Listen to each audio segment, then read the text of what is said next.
પશ્ચિમ એશિયા તણાવ વચ્ચે ભારતને આજે મળશે 45,000 મેટ્રિક ટન એલપીજીનો જથ્થો.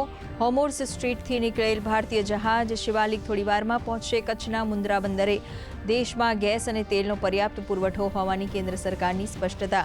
નંદાદેવી ટેન્કર આવતીકાલે કંડલા બંદર પર પહોંચે તેવી શક્યતા.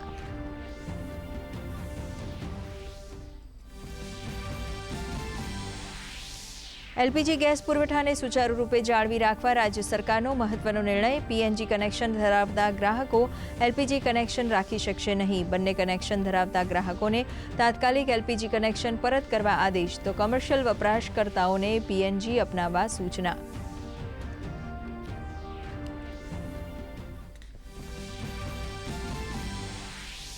રાજ્યમાં અનાજ વિતરણ વ્યવસ્થામાં આધુનિક ટેકનોલોજીનો નવા યુગનો પ્રારંભ. સીબીડીસી ડિજિટલ ફૂડ કૂપન અને અન્નપૂર્તિ ગ્રેન એટીએમ કાર્યરત. તો શ્રી અન્ન ખરીદી પર પ્રતિ ક્વિન્ટલ ₹300ના બોનસની કરાઈ જાહેરાત.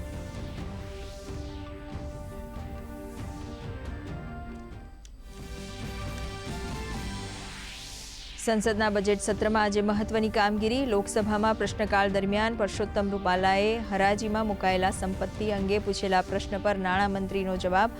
કહ્યું, હરાજીવાળી સંપત્તિના વેચાણને લગતી ફરિયાદોના નિવારણ માટે સરકાર દ્વારા બેંક નેટ પ્લેટફોર્મ ઉપલબ્ધ.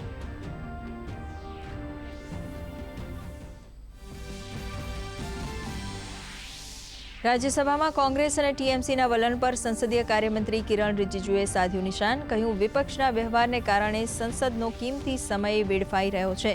તો મંત્રી જેપી નડ્ડાએ સંકટ સમયે વિપક્ષ રાજકારણ રમી રહ્યું હોવાનો લગાવ્યો આક્ષેપ.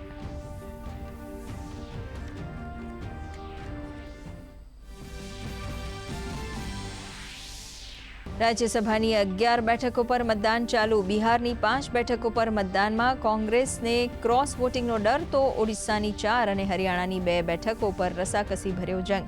એનડીએ અને વિપક્ષી દળોએ જીતનો વ્યક્ત કર્યો વિશ્વાસ.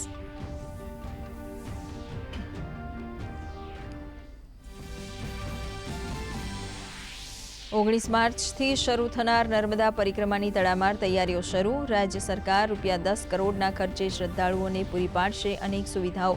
વીજળી, પાણી, ભોજન, આવાસ, ક્રાઉડ મેનેજમેન્ટ સહિતની તમામ જવાબદારીઓ યાત્રાધામ વિકાસ બોર્ડના શિરે.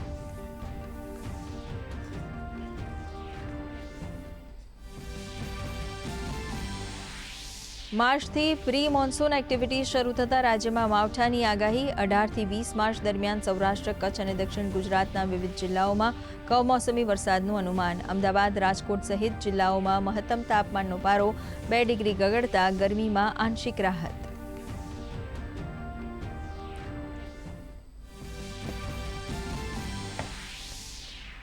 માં ઓસ્કર અંતર્ગત વન બેટલ આફ્ટર અનધર ફિલ્મને સર્વશ્રેષ્ઠ ફિલ્મ પુરસ્કાર સહિત 6 એવોર્ડ્સ. માઇકલ બી જોર્ડન શ્રેષ્ઠ અભિનેતા, જેસી બકલે બેસ્ટ અભિનેત્રીનો એવોર્ડ એનાયત.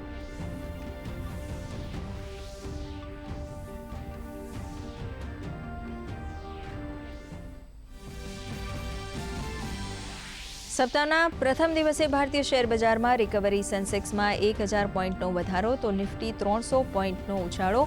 ક્રૂડ ઓઇલનો ભાવ $104 પ્રતિ બેરલને પાર. તો ચાંદીમાં 0.3%, જ્યારે સોનામાં 0.5% ઘટાડો.